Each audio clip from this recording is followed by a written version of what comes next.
This is Smallzy Surgery. Hey, what's up? This is Henry Moodie.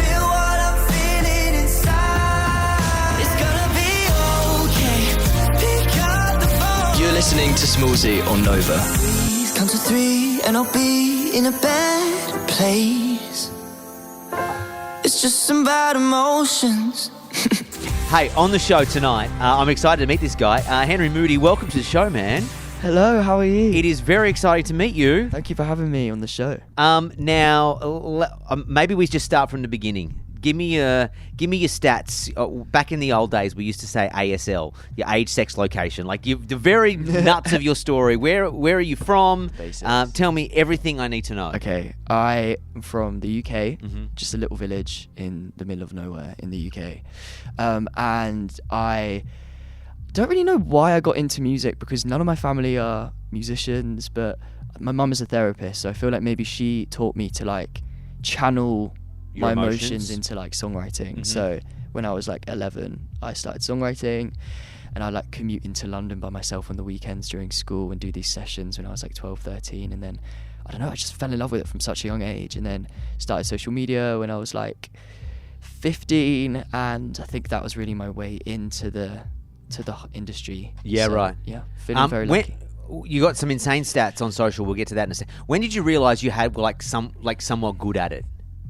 Because, when, everyone, wants to do something, but at some stage, you have this realize that, I'm not that good at it. I can't sing, or I'm not great at writing lyrics, or coming... When did you go, actually, you know what? I could actually do this for a job. Great question. To be fair, I feel like you have to have some sort of level of delusion at the start. Sure, you absolutely do. I'm not going to lie, in my songs, I was terrible. Okay, you were... but I was delusional, and, I thought that... So you were terrible, but you thought you were great? Yeah, and then I think that delusion... made me keep going at it, and then I think slowly as I got older and I matured, the delusional part of me went away, and I realised I'm gonna have to really work at this. And then I think it was the lockdown, because I just had so much free time. Yeah. How old are you? I was 15. In all my exams got cancelled. You were 15 in the lockdown? Yeah, I was 15. Shut up. In the lockdown. You're so young. You're so... And I just was all my exams got cancelled. I had nothing to do, and I was doing TikToks, and I was your TikTok songs. stats are insane. Was it 6.5 million TikTok followers? Do you just crazy? When you get to that number of followers, even if it's a bad video, does it still pop off? To be fair, TikTok is really on and off. It's okay. really, I feel like Instagram is because you have that fan base there. Yep. You get a base level of views, whereas with TikTok, if it's not a good video, it just completely bombs. flop. Even if you have 20 million followers, wow. I feel like that's the way it works. Those content creators, even if they've got 10 million TikTok followers or whatever, they still have to put good videos out. It's not guaranteed. I think so. Because who actually scrolls TikTok on their followers page? I always go to the For You page. Yeah, I don't care what I don't care who I'm following. I want to see what the algorithm is serving me up. That's exactly.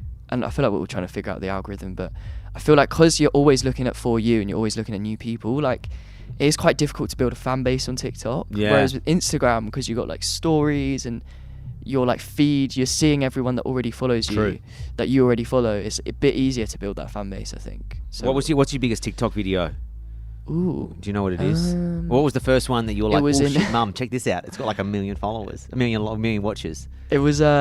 It was when I was in school, and it was 2019. I put out a video there was a song 10,000 hours. Yep. And I changed the lyrics, and I was like, I spent 10,000 hours scrolling through TikTok. It was a really cringy video. Sure. And all the chronically online people like me, commented, and it just went crazy. I remember going to school the next day and everyone being like, "What the hell?" And I was like, "What? This is crazy!" Just the power of that app. Yeah. Oh, the power of the non-famous TikToker recognition. Someone you post a video and everyone knows, are you that guy that I've seen on TikTok? The production quality on some of them are so bad. You're like, I think it's you, but it doesn't look like you. I don't know. Do people stop you in the street and stop you in the street and go, do I know you on TikTok?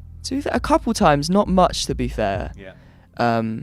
But I feel like I'm constantly looking at people in the tube, and I'm like, have I seen you on TikTok? Oh, I've been riding the tube since I've been here in London looking for Tube Girl. But she said, where did she go? I don't know. She's just disappeared, didn't she? I always look for her. Was she problematic? Not in a Did something- non-creepy I'm- way. yeah, I'm always looking for her too. I'm like, where is Tube Girl? Maybe this will be my moment. But I feel like the algorithm has moved on and no one cares for Tube Girl anymore. Bring her R.I.P. back. Tube Girl. R.I.P. Tube Girl. That's what I hate about TikTok is like It's 1 minute too you're quick. hot and the next minute you're not. Yeah, I know, and that's what's so scary is like you never know when you're just gonna flop. But you have a talent, sir. You can sing. Thank you. And so you're gonna the song we're about to play is called Drunk Text. Do you want to give us the 411 on it? Tell me all about it. Oh, okay. First of all, thank you for playing the song, and second of all, the song is about this friend who I just always wanted to be more than friends with growing up, and then one night I like nearly sent a drunk text because the phrase is like drunk words are sober thoughts. Yeah, I this nearly is true. Yeah, it's true. I nearly sent a text, but then I was like, instead I wrote a song about it the next day, and I thought it would be like a cool concept to call the song Drunk Text, and it being about me wishing like they were the person that sent the drunk text that night instead of me. Yeah. And then I put it out, and it's been like a year and a half, but still like no one knows who it's about, and the person who it's about still has Knows? no idea. Still doesn't know. Yeah, it's actually like I've managed to like somehow keep the whole thing like a secret. Okay. Which- Anyone think it's about them that you're like, not about you. Yeah. No, Not to be- about you. A lot of people ask me, but I'm like, it's nice just that those people are like, though all my friends know the song, but it's kind of nice to still have that like control over my personal life a bit. I like that. Good. Yeah. Good for you. yeah. You're coming to Australia. You're going to be literally on our shores in a couple of weeks. You're playing shows in Brisbane, Sydney, and Melbourne. Sydney show is sold out. This is going to be your first ever time to Australia. What are you most excited / looking forward to? Oh, I can't wait. I've like always wanted to go to Australia because we have quite a few people we know out there. Okay. Which I feel like all Brits do. You do. We're so connected. Everyone's related to someone out there. Yeah.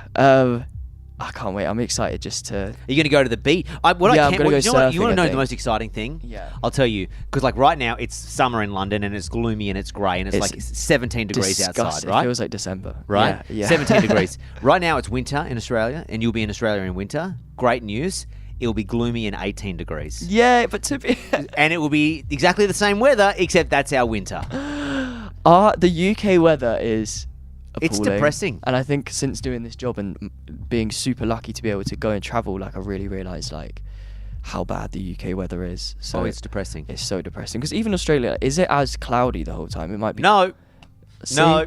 No. There's no clouds in Australia at all. Melbourne is a little bit cloudy at times. Okay. Like it blows over and it's Sydney. No. Wait, so your winter is not that cloudy? It's not as hot, but it's still like a little bit sunny. No, I can bring up my Ring camera from my house and I'll show you what Sydney looked like today in the middle of I our might just winter. move to Australia. Yeah, you honestly. wouldn't regret it. All right, you're going to be in the country in August. Brisbane, Sydney, Melbourne.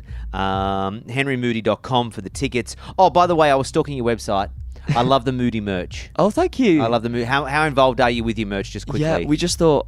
I had the idea like 2 years ago. Just thought I'd play on the word moody and the O's could be the in depressed eyes. beanie is my favourite. Yeah, the depressed beanie. Yeah, I love that. That's great. But I feel like we need to expand the merch a little bit. Just so, sad faces on everything, I reckon. It's really depressing. Even at my live shows, there's like a massive sad face in the back, and I'm like, it's really not setting the right tone. No, it's a great time. Keep it up. All right. Tickets to the shows. Sydney sold out. Tickets still left in Brisbane and in Melbourne. HenryMoodie.com. The track is called Drunk Text. Dude, pleasure to meet you. Thank you for Pleasure your time. to meet you too. Thank you for your time. And we'll see you in Australia in a couple of weeks. Yeah, I can't wait. Smallsy Surgery is a Nova podcast. For more great shows like this, head to novapodcast.com.au.